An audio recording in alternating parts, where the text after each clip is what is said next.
New forms of conflict, और वो जो बैटल फील्ड की लड़ाई है, जंग है, अब उसके मुकाबले में यानी ये जो वॉर ऑफ माइंड्स है, ये जो प्रॉक्सी वॉर्स हैं, ये जो टेक्नोलॉजी के एरिया में है, साइबर वॉर है, ये सारी नई नई इस्तिलाहात नहीं है, पुरानी चीज़ें ही हैं।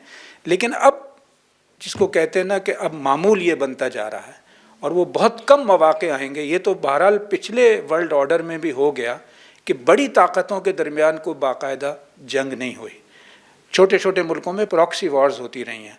लेकिन आने वाले दिनों में ये वाला सिलसिला जो है और आगे बढ़ता हुआ नज़र आ रहा है।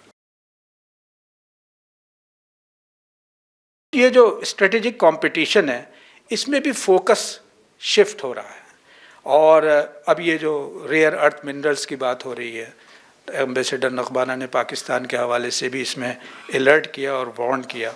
वाटर पे होगी तो डाटा की सॉवरेनिटी है, ये नए नए एक तरह से शिफ्ट है कि स्ट्रेटेजिक कॉन्फ्लिक्ट में कैसे आगे बढ़ा जाएगा।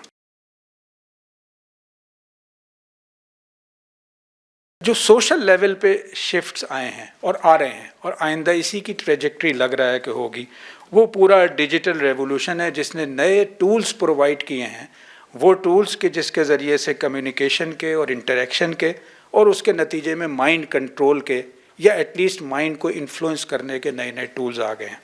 तो ये सिलसिला बज़ाहिर और तेज़ी से ही आगे बढ़ता हुआ लग रहा है, और इसमें पूरी एजुकेशन से लेके अवेयरनेस से लेके काउंटर नैरेटिव्स कैसे बनाए जाए। इकोनॉमिक साइड पे अगर आप देखें तो ग्रोइंग इनइक्वालिटी वो आपको नज़र आएगा कि विद इन सोसाइटीज़ भी और ग्लोबल लेवल पे भी नज़र आ रही है। और रोज़ हम देखते हैं कि अब किसी ज़माने में ये जो फोर्ब्स वाले हैं, ये कोई 1000 लोगों की फहरिस्त निकालते थे, फिर इन्होंने उसको कम किया, 100 लोगों की, फिर 10 लोगों की, और अब जो फिगर है कि जो 10 लोग हैं वो उनकी दौलत कितनी है, ये टॉप के लोग हैं, तो वो भी किसी ज़माने में कोई मेरा ख्याल है मिलियंस में हुआ करती थी तादाद, फिर बिलियंस में हुई और अब ट्रिलियंस में आने लगी है। और उसके मुकाबले में आप देखें कि कितने लोग जो हैं वो बॉटम लेवल पे हैं, तो वो तादाद मुसलसल बढ़ती चली जा रही है। ये सारी दुनिया का हाल हो गया है, और उसकी वजह वो पूरा सिस्टम है कि जिस सिस्टम के तहत ये कैपिटलिज़म के तहत दुनिया रन कर रही है।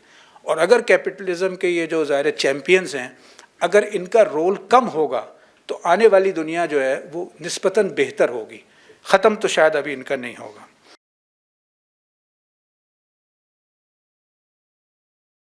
फिर जिसको डेमोक्रेसी कहते हैं, ज़ाहिर आपने इसको भी नोट किया है कि ये भी ऑन डिक्लाइन है। हमने पहले जिक्र किया कि पॉपुलिज़म जो है और ये नहीं राइट की ये पॉलिटिक्स, एक्सट्रीमिज़म की, ये हर मुल्क में बढ़ती चली जा रही है।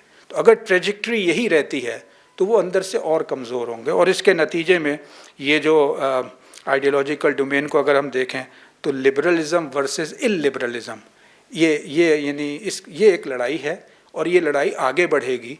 और अगर चाइना का रोल बढ़ता है तो जाहिर है कि इसके नतीजे में कुछ नई वैल्यूज़, कुछ नई एक तरह से इनिशिएटिव्स सामने आ रहे होंगे।